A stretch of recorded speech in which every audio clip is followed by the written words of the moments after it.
Green screen, you know.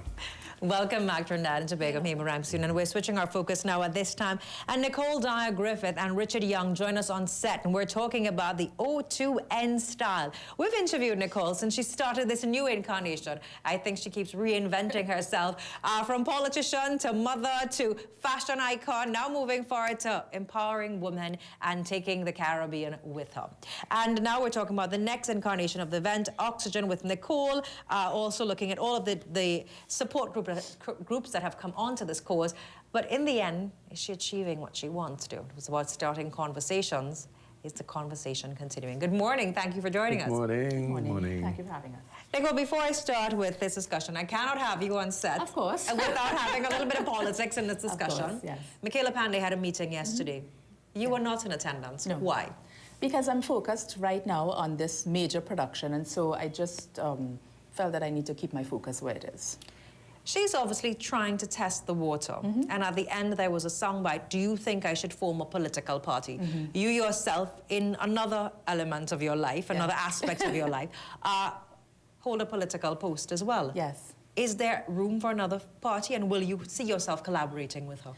In terms of the political landscape, you know, Richard and I were having that discussion, Hema. There are some things that remain the same. And right now, if it is you were to look at it from the perspective of the status quo and the system within which we operate, it is a first-past-the-post system. And once it remains the same and the two major parties continue to operate in the way in which they do and not push for change, a constitutional reform, or push for change from a legislative perspective to ensure that that first-past-the-post system is transformed into proportional representation, it's like running on a treadmill and going nowhere fast. You know, you'll have more and more political parties and entities coming to the fore, but you have to look at what will be the impact on the two-party system. Will it impact? I mean, we've seen it happen through time and time again in history. We've had the NAR, we've had the ONR, we've had the COP, we've had the MSJ, we have many others. I think there was a pact, and now this new political entity. So it remains to be seen, how are all of these smaller political entities going to impact on the larger political landscape? Would you support her if she approaches you? I see that there were a lot of political figures there at the meeting yesterday. If she comes to you and says, Nicole, will you be part of this? Let me tell you something, Hema. At this point in time, anyone who wants to put their hat into the political ring, I say hats off to you. You know, because many times people would sit on the sidelines and have their say rather than to jump into the political fray. It's not easy. It's not going to be easy. And I am focused on other things at this point in time. I have done my part. I will continue to do my part. I'm utilizing it from a different perspective. I firmly believe that politics is about development, supposed to be about development, and not all about electoral politics. And I am into the political development style now, so that anyone who throws their hat into the electoral political ring, good for them. And I will always support all of them. However, we must always keep our heads on and recognize the type of political system that we're functioning in. And once the status quo remains, we're on a treadmill. Does she stand a chance?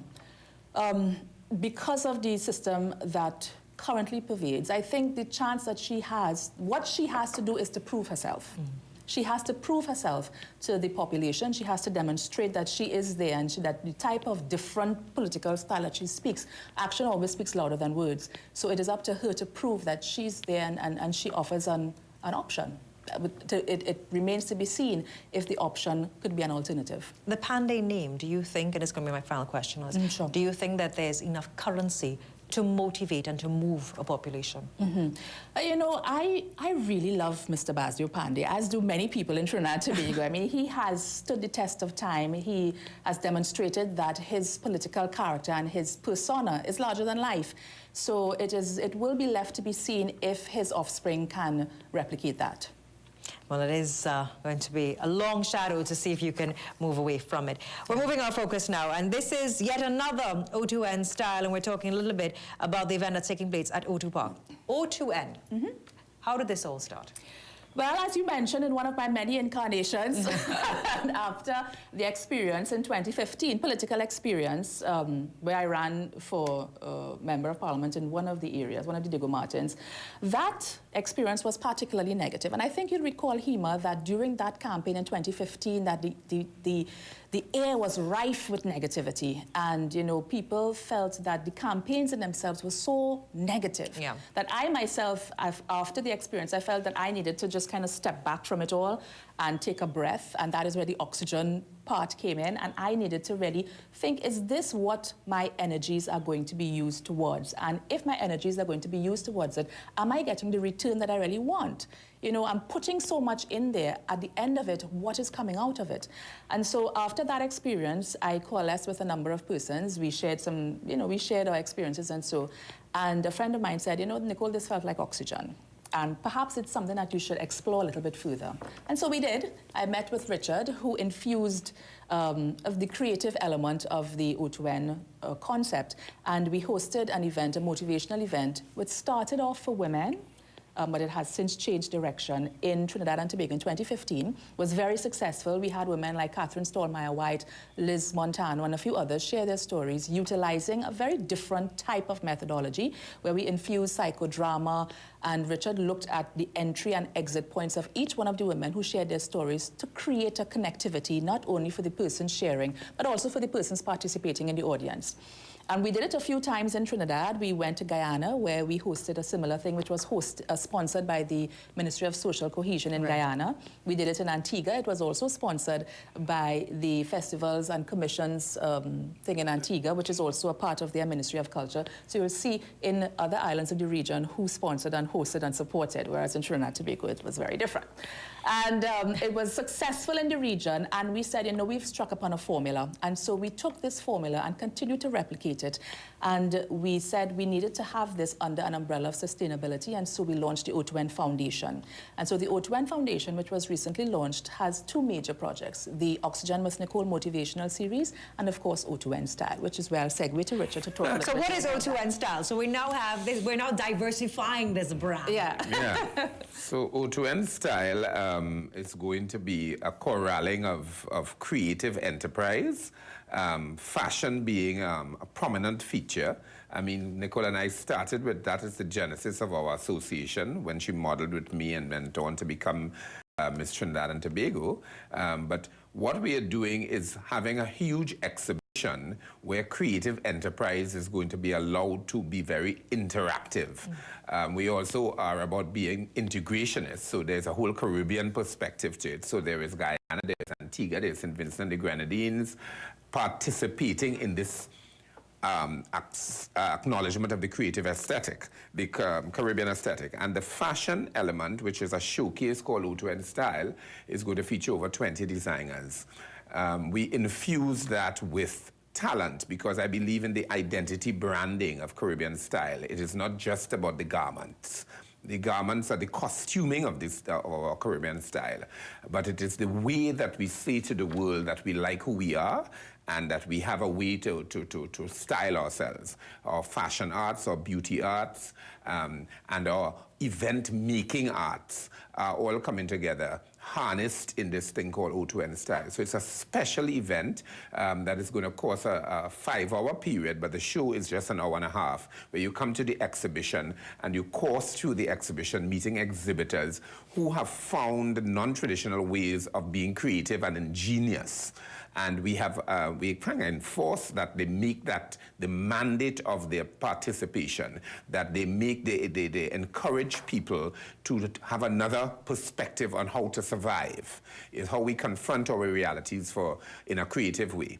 And then we have a Rituals retreat. Rituals is going to host a retreat space where you can sit and enjoy the ambience of the Gulf of Paria just out there, small boats looking out there. So we also say into the world, look at how we are creating our own style, branding it and presenting it to the world in our own way, and not always looking like we're plagiarizing metropolitan ways. So, and then we come to the hallmark event, which is the O2N Style Designer Showcase, leading designers of the Caribbean. How are you choosing the designers? Designers have been selected. We have partnered with Fashion TT, so some of the designers under their value chain investment program are involved. Some of the old guard designers, for want of a better word, the Claudia Pegasus, the Heather Jones, they are also involved. And we have a new guard of designers also involved. So the selection process has been done in such a way that it is very all-inclusive, but they're all idiosyncratic in the ways that they style garments. So I think it's going to be not just entertaining, but it's a new way of fashion merchandising. It's all about prompting sales. It's all about targeting a niche audience of creative enthusiasts to enjoy, celebrate, but also to buy into liking self and outfitting ourselves with our own style. In the end, you talk about it's all about liking self. What is going to be your litmus test for success on this? Litmus test would be the participation, because we don't like people attending events. We like people participating in events. So we have to find a way how we seat the audience, how we course them through the evening, how you leave with the psyche altered about the understanding, the music that is used, the commentary that is given. It's all branding us in our space and providing the information for the continuation of the interaction. And so that is just the beginning of that. This is a process that I have been working on for years, the whole celebration of the Caribbean aesthetic and the buying into it. So this is just one technique, one methodology of making people aware of their Caribbeanness.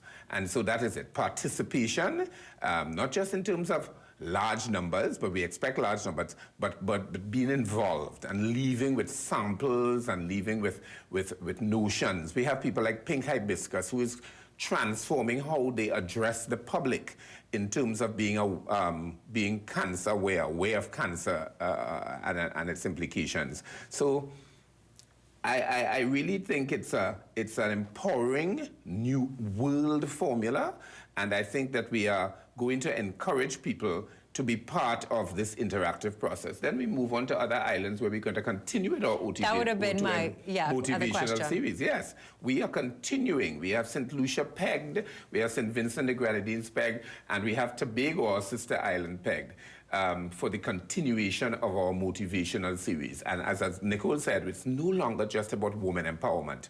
Intrinsically it was that, but it's human development, it is social development, it's about human civilization, how to feel better with one another, and how to deal with each other and overcome crises in this landscape.